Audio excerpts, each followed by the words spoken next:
presentation of the Ministry of Agriculture's Hope Estate and, of course, NARI. In this presentation, we focus on the recently launched program of sensitization for coconut farmers and stakeholders, all who have a vested interest in the sector. This sensitization program will educate farmers about better planting practices, better agronomic practices all around, how to expand their present cultivation, the opportunities available for access to additional lands for cultivation, the creation of nurseries across the country that will make access to seedlings easier for the farmer.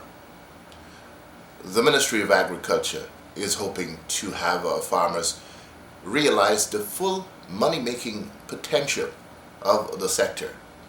Across the world, the demand for coconut and coconut byproducts has been growing by leaps and bounds. Guyana hopes to capitalize on this demand by expanding its own cultivation and, of course, allowing our farmers access to that lucrative market overseas. I am your producer and host, Christopher Holder. First up, we bring you a video produced by CARDI in association with the European Union that focuses on the local sector and what is hoped for the sector through the assistance of CARDI and, of course, the European Union.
In case you've just joined us, this is a special presentation of the Ministry of Agriculture in association with Hope Estate and NARI, a program in which we bring to you government's plans for the expansion of the agriculture sector through an initial sensitization program.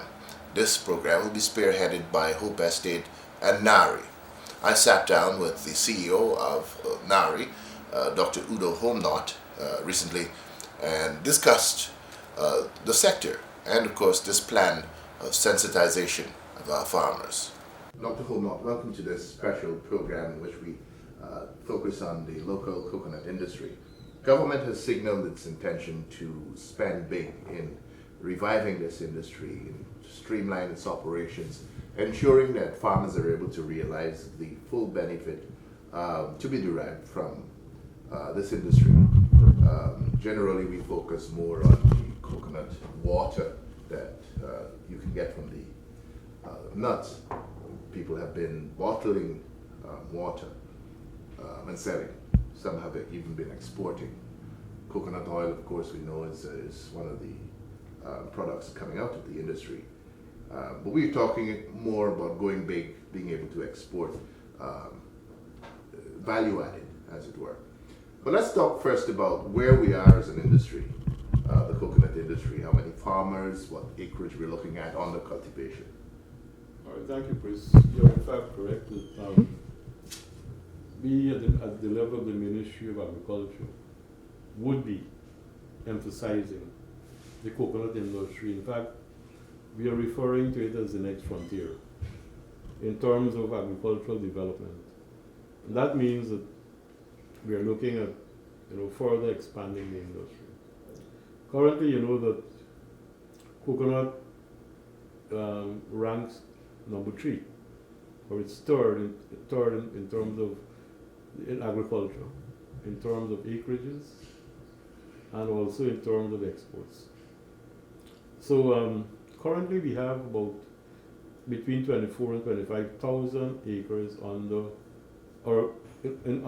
production. Of course, there are some of that acreage would be estates that are not currently being utilized. Probably about 1,000 of that.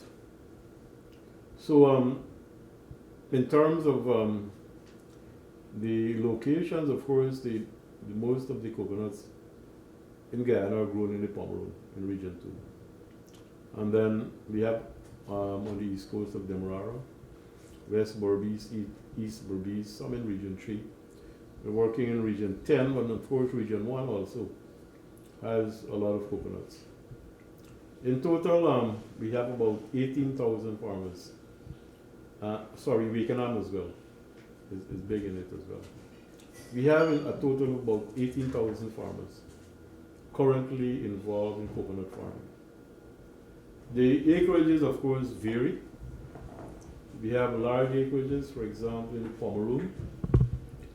We're at Pomeroon Trading, we have one of the largest estates, just about over 700 or 800 acres.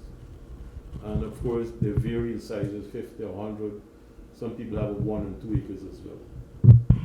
But we want everyone to be involved, even if we have to plant 2 trees once we have the space. It will make a difference. Now, when we say we're going to emphasize it, as you said earlier, we have been doing a lot of exports within the last few years, but a lot of it had to do with the dried coconuts and the coconut water.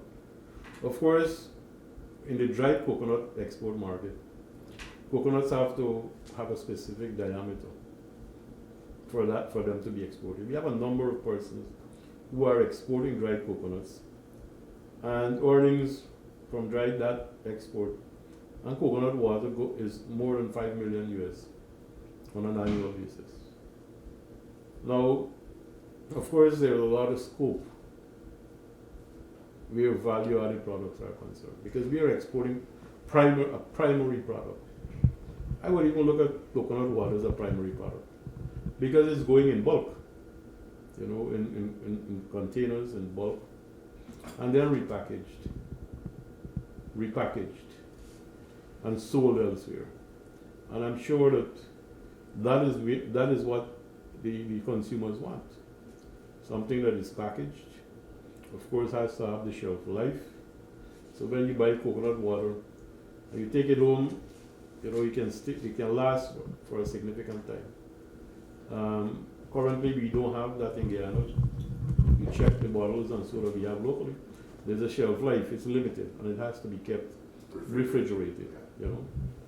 So I have seen, of course, we all know that we have seen bottled coconut and canned coconut water coming from other parts of the world, and a big export market is for that commodity, because it's recognized now universally as a sport drink. I think that is area we can capitalize, and of course, as you know, the government of Guyana is very open to investment, and the minister and at the budget, our last budget there, a lot of was said in terms of from an investment standpoint in agriculture. They have removed VAT from agricultural equipment, machinery, and of course agricultural inputs, fertilizers, chemicals, etc. Of course, land rentals also, because a lot of those, some of those persons would have been paying land rentals. That would also been reduced to, I believe, the 2014 levels as they refer to it. So that should also give an impetus to the industry. Let's talk a bit about what is done now in terms of utilizing the product. We know that you sell the coconuts as is, but we've had efforts at groups doing coconut oil. It's one of the copra. These are old things that we know about in the industry. But in this new drive to diversify the potential or the utilization of coconuts, where do you see this going in terms of expanding on what is already done? Yeah, I know that we have a number of small producers of virgin coconut oil, in different areas of the country. A lot is done in the Pomeroon, for example, by the women's group, I believe. Now, we need to have standards.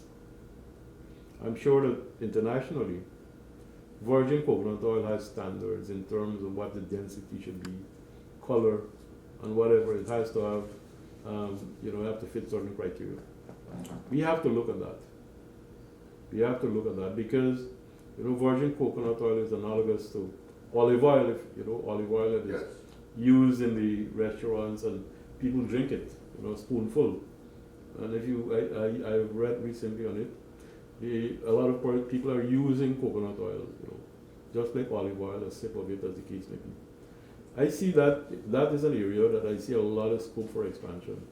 We have to have a central facility, in my view. Maybe not one, maybe more than one. In different locations, maybe where you have significant coconuts, maybe in the Pomeroon or in Wakenham, as the case may be. Of course, that will meet the standards. That facility must be certified. That's very crucial. If we're focusing on the export market for virgin coconut oil, because there is a big, huge market for virgin coconut oil. We know that, I don't know how many people actually use the raw, if we want to use the raw coconut oil, because most of the farmers, you hardly have copra being produced now. At one time, copra was one of our major exports, 10 years maybe ago. But, that is no longer the case. And so I see that as one area. The other areas of value addition as well is the making of coconut flour. And in this day and age when everybody is so health conscious, especially people who have these non-communicable diseases like diabetes, for example, the coconut flour is gluten free. You also have you can also look at the dehydrated coconut, which is used in the confectionery industry. And of course, coconut milk. I've seen on the shelves here, or most of the, any supermarket you go in now, you will see coconut milk and the coconut powder, or the powder, that you use. Imported though. All is imported. And where they're coming from, maybe right in the Caribbean, from Grace Kennedy. I don't like to use names, but the brands, you see them around, Yes. We have the scope, to here, and this is where, opening the industry to industrialization and for the private sector, to capitalize. Of course, we always hear about this high cost of electricity and what have you. But I'm sure that based on the price, that the cost of a coconut here, a dried coconut in the US, I know for a fact is $1 in the supermarket. I can bet anyone for that. It's $1, But they're still making something out of it. And the prices here and so forth for dried coconut. Of course it has to be done in some scale as well. Yes. So coconut milk and the same coconut You know, nowadays nobody grate a coconut and squeeze it, and when you make the cocoa rice or the metem or whoever, you know, nobody does that anymore. You know, the grater that we used to use, that's old fashioned, you know. You don't work anymore if you hurt herbs. You know? So, you know, those are areas, you know, where the industry can have a very, very significant impact. And of course, as we said, the government together and the ministry are very, very open to investment. You know that the Ministry of Agriculture would have, in the budget, would have allocated a sum, I believe, of $100 million, you know, for persons who want to get into business, maybe small processors, as the case may be. We know that in Guyana, canning is a rarity, but everybody uses a can. They don't use bottles anymore, you know, or Tetra packs, you know, for the same juices and so on. So there is, and that is my view, and I believe that, you know, we should be able to promote these things, you know, to the private sector. You have to work out costs and so involved, you know, in terms of the establishment of such a facility, which you will obviously need help for. And we are now a member of the International Coconut Council. You know, we will be seeking, where we don't have that expertise, for example, in terms of how much it will cost. I wouldn't know, because that's more of an industrial thing, where we can, you know, seek assistance in terms of developing a plan or the costings for those types of enterprises. And I think those things would significantly propel the industry. I personally don't believe in this business of us continuing to export primary products. As I mentioned with the dried coconut, you know, if the coconut doesn't meet a certain diameter, forget what it is, then it's a discarded. But some of those little nuts, you know, the kernel is very thick. Yeah. You know, they might not meet the size, and the ones that are bigger probably have a very thin kernel as well, you know. But if you're doing the value added, then that's not a problem. It's no problem whatsoever. All right, so as we move forward to encourage our farmers or this expansion of the industry, what role will, apart from government, what role will NARI and Hope Estate be playing in helping farmers in expanding and adding value? Well, you know, one of the things that, well, of course, the two institutions, NARI and Hope Estate, have been given that lead role in propelling the industry. First, let's talk about expansion. As we speak, expansion is ongoing in the Pomeroon and in the Luni. And based on what I know, based on those, and we have some others coming on stream, I can see maybe another 1,500 acres within a year being established, and progressively. You know, we are looking like maybe in excess of another 5,000 acres, which is more than 25% that we have currently. And of course, once those things I mentioned before, once we have a market, you know, once we will have the farmers will have a ready market for that product, that will further propel. But what I was going to say further is that, you know, one of the things that we'll be doing, of course, is focusing on planting materials. We're looking at, you know, other countries that we are working with to look at if there are additional varieties we can acquire. You know, more high yielding ones if they're there. Because as I continuously say, we have very, very good varieties in Guyana. The bastard that we have in the Pomeroon is incomparable, you know, from the water content, etc. We're doing some characterization as we speak, you know, of those nuts to see what the characteristics are. We have also, we'll also be working on, once there is expansion, there will be need for planting materials. Because on average it's 60 nuts per acre, 60 plants per acre. So with that expansion, you think about on 100 acres how many seedlings we're talking about. You know, so in that regard, we would be establishing additional nurseries at Kairuni and the Charity, which we project can produce an additional 50,000 seedlings on an annual basis. Of course, we have private nurseries. Some of the bigger farmers do have, or the estates have their own nurseries, like in the Pomeroon. Pomone Trading, for example, with their expansion program. But we will also be working with other farmers in terms of establishing their own nurseries on their farms. So that would not be an additional cost on them. Now, in order to do that, what we will be working on we have started on a coconut sensitization program. The same things you're asking me in terms of why plant a coconut tree, But just to use an example, a very good bearing tree that is fertilized, and we're supposed to fertilize coconut trees like everything else, if you want maximum output. A coconut tree produces a bunch every month. Every month, that's the nature of the tree. Now, if you were getting, let's say, 10, 12 nuts per bunch, right? And if you do fertilization and proper pest and disease management, and that can increase to 20 to 25. That's almost double, And what's the price for a coconut now? A walnut or a dried coconut? And if you put that in dollars and cents, it will make a difference. Even at the household level, you have a coconut tree.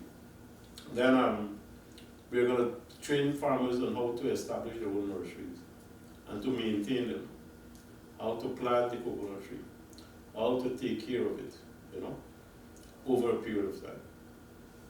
We're also going to train and show people, farmers, how you can make money out of coconuts. Because a coconut tree normally would bear in about 3 years, the dwarf varieties. The tall ones is 5 years, So you're not going to get anything in 3 years anyway. But what we're doing is promoting intercropping, both on the sandy areas and on the coast there as well, on the clay soils, to show that you can generate income whilst the coconut trees are growing. We estimate that, when you're going to do intercropping as well, you don't want to disturb the tree, the roots and so forth. So we project that when you take all of that into consideration, the 60 trees per acre, and measure out the area that you don't want to disturb, you can get about 0.5 to 0.6 of an acre that is available for planting other crops in the interim. Coconut will provide a little shade as well for those plants. So it's along those lines that we're going to be working now. But you've also done some research on the types of crops you can use. Yes, and that is what we will be able to tell, as we move on. We have started a few right now in the area in Mahaica. But on 2021, I'm looking at doing in all the regions. To teach and show and demonstrate. We'll have data. That we can share with those farmers. Of course, the commodities we're going to work with must be market driven. It's not every and anything we will tell them to plant. Only those commodities that you can market, like somebody buying crops, watermelons, for example, or ginger, or black pepper, or peppers as the case may be, and not any and everything. In terms of support for pest and disease and other problems that may be associated with the crop, how are you positioned in this regard? Well, we have some resources which we will utilize, and we'll ask for additional resources, to support, especially for the pest and disease part, where we can, may be able to provide some chemicals, as the case may be, for the farmers. Because when one farmer is affected, the others get affected too, because the pest moves from one farm to the next. So in that way, yes. So you've been working with some regional and national partners in regards to the development of the local coconut industry. One of those entities has been Cardi.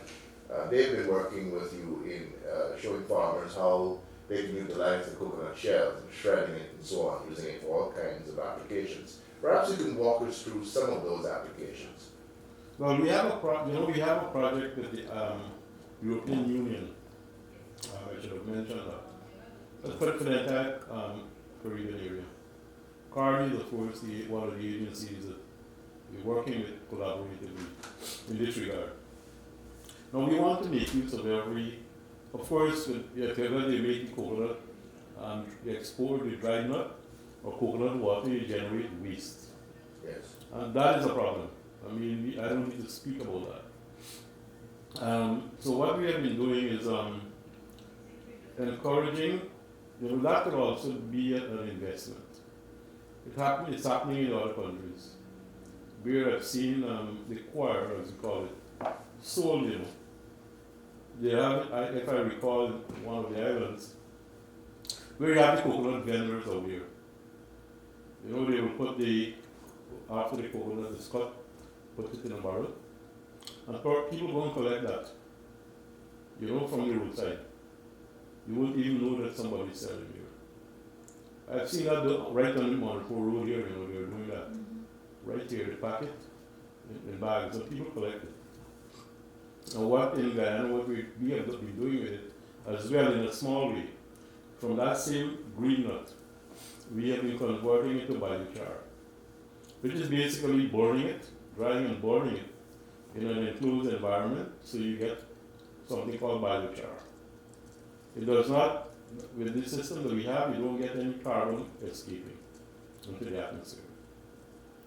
And that material, we utilize it as a medium that we use on sandy soils, especially in heavy area, because it helps in terms of water retention, it helps in nutrient retention. It's something that can take off. And with the dried for the dried coconuts, once you have the equipment there of what curry, which spins the husk or whatever you call it, and you get two products from it: the coir and the dust. Now the dust is excellent as a potting mixture. That is for growing seedlings, etc. And the coir, of course, there are so many industrial uses of coir which we cannot do here. But the literature will tell you that the coir, of course, long ago we used to use it in mattresses. Nobody's going to use that in mattress anymore. Not at all. I remember one of those mattresses. Worry. Yeah. And they use it in making seats in airplanes and vehicles, even the luxury ones. How they do it, I don't know. But I'm not going from that angle. But the coir itself, as I said in the Caribbean, I have seen it, where it is used, for in farms as a mulch. It's being sold for that purpose. But we'll have to show people how to, use it as a mulch, especially on sandy soils again. And then there is something that called cocoa peat. In the US and Canada, that thing is sold, in various sizes. It's compacted, the same dust, the coconut dust as I call it. I don't know what's the other name for it. They compact it, and that is used in when you do home gardening. It's almost like a fertilizer. It would have been decomposed and whatever, and it's used in home gardening, and it's being sold in those areas that sell plants, the plant shops. Always ask cocoa peat is a product that is being sold. And that could also be something that we, in here, that we could look at. We have also shown that the same cocoa peat, when we use it in the nursery to germinate coconuts, it was fantastic. Because when you compare that germination with the cocoa peat with the normal soil that they would use in the nursery, we got 100% germination, compared to about 70-75% with what they would normally use. And that's a lot of difference when you think about germination, and that is proven to be scientifically true. Finally, with this new push by government to have the potential of the coconut industry fully realized, financing, of course, will be critical for those interested in expanding their existing operations and for those who want to get into it. What are some of the systems in place to facilitate that? if you can. I really cannot, expound too much on that. Of course, we can assist with the business plan maybe. But in terms of financing for it as such, I really cannot speak of that. In terms of, okay, we don't have what you call an industrial bank or whatever. Yeah, they will be required to provide a business plan, so I suppose that Yes. would be crucial. Yes. Your help in this regard. Yeah, for sure. For taking the time to sit with me and to discuss. I've been doing that, persons have an interest in where they get the financing from, I really wouldn't be able to say. But we have worked out in terms of establishing coconut plantations. So I have been assisting some investors. I know where they have an interest in terms of doing a business plan. I don't do the business plan, but for costings and so I can advise them. Okay. Well, I thank you for chatting with us. I suppose we'll be talking again from time to time as government rolls out this invigoration plan, as it were, for a local coconut farm. Mr. Ricky Rupchan is the manager of the Hope Estate. He speaks now about the role of the Hope Estate in this sensitization program. The coconut industry of Guyana has recently received a boost from the government in terms of funding under the 2020 budget, and Hope Coconut Industries Limited, also known as Hope Estate, will embark on several interventions from presently now, which is November, to the end of the year 2020. Firstly, as early as next week, we will be launching a national sensitization program for the coconut industry of Guyana, and this will cover all the coconut growing regions of Guyana, and farmers will be trained under this program with technicians from NARI as well as new GMC. Secondly, we are about to embark this week actually to start the decentralization program of coconut seedlings in the country. This will see two new nurseries established. One will be done in Region 2 in Charity, and the other one in Region 4 at Kairuni and the Soosdijk-Linden Highway. This will ensure that adequate seedlings are made available to farmers, and they'll have easy access to same at an affordable cost. Because our present situation is that we only have one nursery at Hope Estate, and farmers traveling as far as Linden and as far as Charity and Pomeroon to come to Hope to purchase these seedlings incur a significant cost, additional cost, especially in the areas of transportation. So these nurseries will address that issue very shortly. In all of his outreaches across the country since taking office, Agriculture Minister Zulfikar Mustafa has been speaking about the importance of the local coconut industry. He has been telling farmers and stakeholders across the country that this industry is very important to the government and to the people of the country. And so it is that much emphasis will be placed in providing the necessary resources and technical backing to allow for the growth of the sector, the growth and development of all aspects of the coconut industry. Not only that which has been the norm here, coconut oil, coconut water and so on, but going beyond that, utilizing every aspect of the coconut tree and the nuts to add value and to provide wealth-generating opportunities for the farmers in the sector.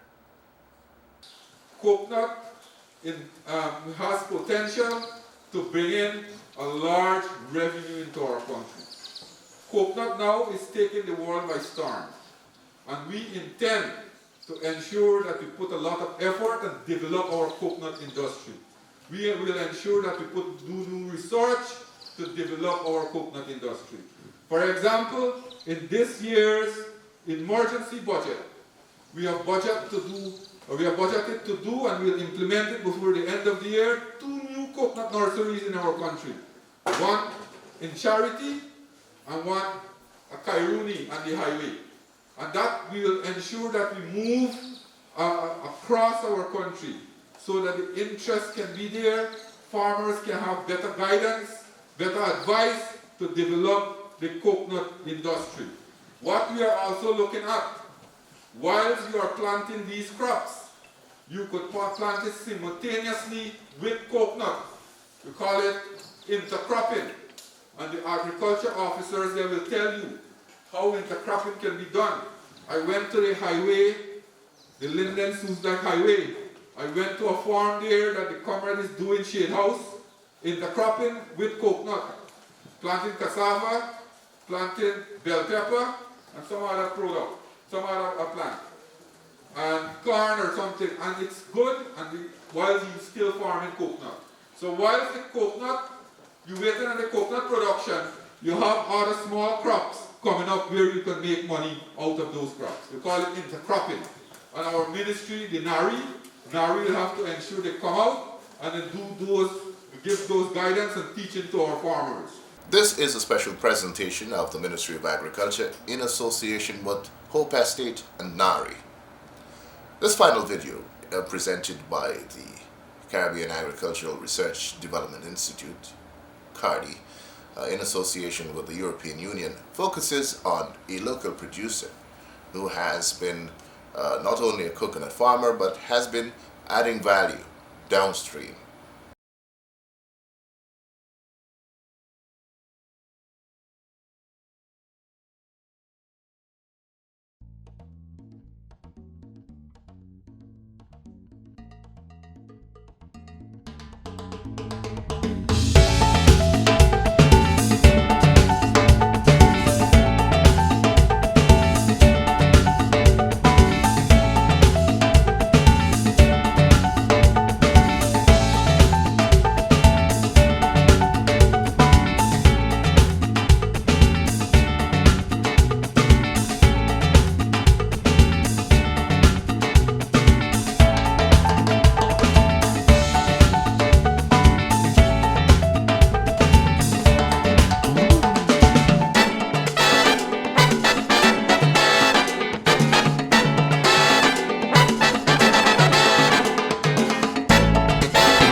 CARDI is doing a fine job where they are now reviewing the cross-Q standard of coconut water across this region.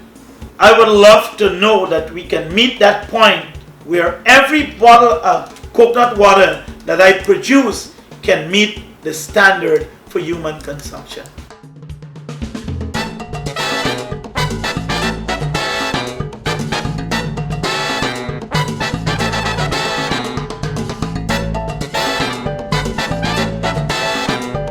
What Mr. Hansen have done is basically teach us how to do things right, where you can work with less labor, less electricity, and boost your production.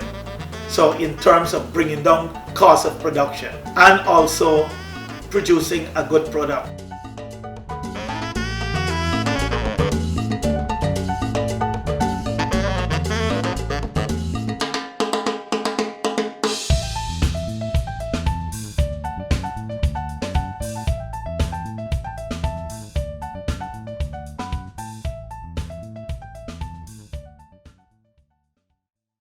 This has been the first in a series of programs presented by the Ministry of Agriculture in association with NARI and Hope Estate, a program that seeks to showcase the real potential of the local coconut sector in terms of its wealth-generating potential, one that must be realized as the world becomes more greedy for coconuts and coconut products. Guyana can take advantage of this demand and the farmers can be empowered. I'm Christopher Holder. Join me next time as we continue to highlight the issues within the sector.